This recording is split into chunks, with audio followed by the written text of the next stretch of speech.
Michel Collomb a donné une conférence dans une haute école bruxelloise sur le thème « Le rôle des médias dans les guerres humanitaires ».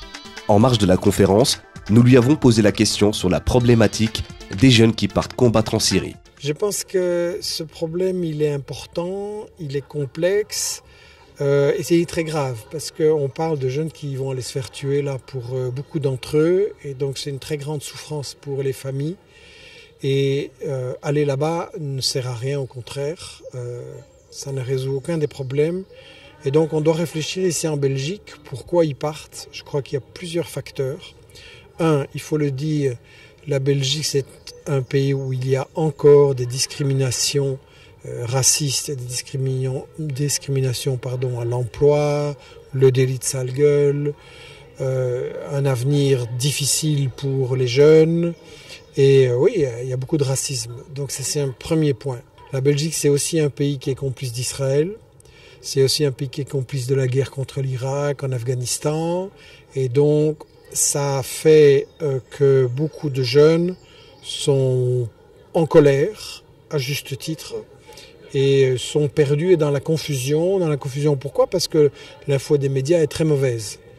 Et le problème, c'est que on nous dit que il faut renverser Bachar el-Assad.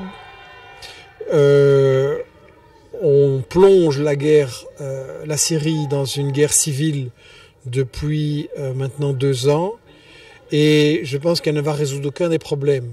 Donc les Syriens, ils ont tout à fait le droit de demander plus de démocratie. Et je pense qu'il faut y arriver par un dialogue, par des réformes, par des transformations. Et le problème, c'est qu'est-ce qu'on veut créer comme société en Syrie? Si c'est une société basée sur l'exclusion religieuse, et je vois qu'il y a des imams qui prêchent des choses abominables, comme quoi on a le droit de violer les femmes qui ne sont pas de la bonne confession, comme quoi on doit assassiner tous les alaouites et des choses pareilles. Donc ça, c'est des choses qu'on ne peut absolument pas accepter. Michel Collomb dénonce la stratégie avec laquelle opèrent les États-Unis au Moyen-Orient pour isoler l'Iran. Pourquoi je parle de l'Iran? Parce que on ne peut pas, les Iraniens du coup avec tout ce qu'on leur a fait, ils savent très bien qui sont les États-Unis, ils n'en veulent pas. Donc il faut d'abord les isoler. Pour les isoler, il faut détruire la résistance palestinienne, il faut détruire la résistance du Hezbollah au Liban, il faut détruire la Syrie et à ce moment-là, on pourra s'en prendre à l'Iran d'une manière ou d'une autre. Rappelons que la grande majorité des musulmans sont opposés au fanatisme et sont plutôt en attente d'une justice sociale.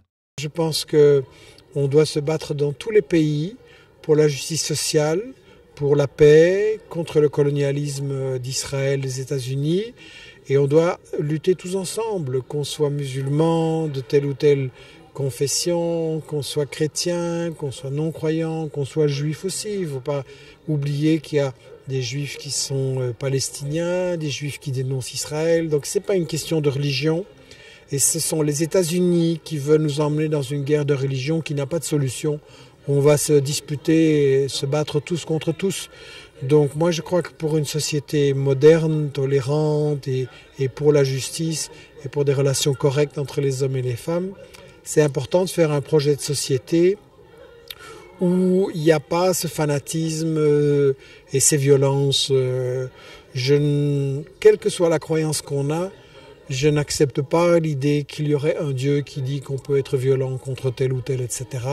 Et je pense qu'il faut vraiment résoudre les problèmes de plus de démocratie au Moyen-Orient dans l'ensemble des pays. Et comment est-ce qu'on peut imaginer qu'on va, avec l'Arabie Saoudite et le Qatar, apporter la démocratie ou une meilleure société en Syrie ou ailleurs? Donc ça, on voit bien qu'on nous manipule. C'est donc très très important. Quand on voit dans les médias qu'on montre le doigt sur un problème avec les Palestiniens ils font ceci, ou les Bachar il fait ça, ou le Hezbollah il fait ça, c'est très important de ne pas suivre le doigt, mais de faire le zoom arrière et de regarder l'ensemble du tableau. Ils veulent quoi? Ils veulent attaquer qui? Et ça va se passer comment? On a la recette. C'est mis dans Perkins, c'est mis dans une série de bouquins. On a la recette. C'est pas mis dans Le Soir et compagnie, mais c'est justement pour ça qu'il faut tourner la page et lire ce qui vraiment nous informe et pas des hallucinations. Donc la Syrie, je dis pas que Bachar est un ange, c'est pas ça la question, mais la question c'est pourquoi on l'attaque et par qui on veut le remplacer.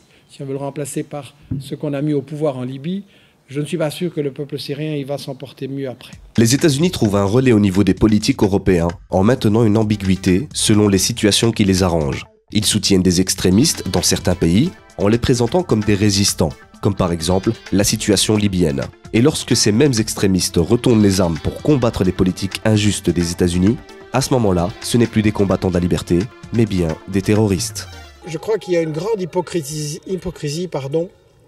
des politiciens en Belgique, en France aussi d'ailleurs, où on nous a dit que les islamistes radicaux étaient des combattants de la liberté, qu'il fallait les soutenir et même les armer en Syrie, en Libye, etc. Et puis tout d'un coup, on ne veut plus. Et on a très peur que ces gens reviennent ici et fassent des attentats, mais c'est les mêmes. Donc il faut être logique et cohérent. Ou bien on est contre l'islamisme radical, partout, toujours. Et on appelle à des solutions par le dialogue, par la recherche de la justice, par la lutte contre la violence. Ou bien on est pour les islamistes radicaux dans certains pays et contre dans d'autres pays. Et alors il faudrait qu'on m'explique quels sont les intérêts qu'on cache avec beaucoup d'hypocrisie. Et je crois que ça, c'est un jeu très très dangereux. Il y a des attentats qui commencent à se produire aux États-Unis, en France. Il y a des menaces d'attentats. C'est la conséquence de jouer avec le feu.